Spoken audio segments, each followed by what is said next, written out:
نبی پاک صلی اللہ علیہ وسلم کے وجود سے خون نکلا. حضور نے حضرت عبداللہ بن زبیر سے کہا ٹھکانے لگا دو, جاؤ ٹھکانے لگا دو, ایسی جگہ لگاؤ جہاں کسی کی نظر نہ پڑے.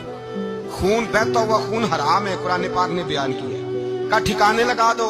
حضرت عبداللہ بن زبیر باہر نکلے اور حضور کا جو خون تھا وہ پی گئے.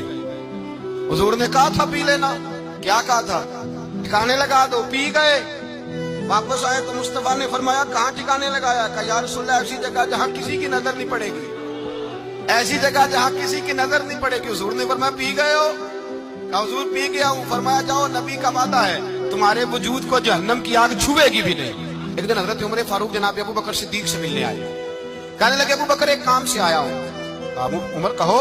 امیر المومنین کے پاس آئے جناب عمر, ایک کام سے آیا ہوں. کہیے. کہنے لگے ایک شے کی ضرورت ہے, مانگوں گا تو آپ دے دیں گے؟ جناب عمر فاروق رضی اللہ تعالیٰ عنہ کہنے لگے میرے پاس میں ہوئی تو ضرور دے دوں گا, تو میرا بھائی ہے بات تو کر. تو حضرت عمر نے پتا کیا مانگا؟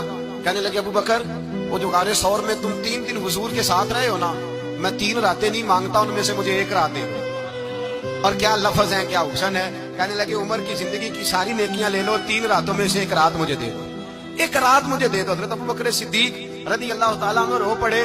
کہنے لگے میں نے کہا تھا جو بس میں ہوگا دوں گا, یہ تو میرے مصطفیٰ کی محبت ہے, یہ کسی کو دینا میرے بس کی بات ہے, یہ حضور کا پیار ہے جو میں نے سنبھال کے رکھا ہوا ہے.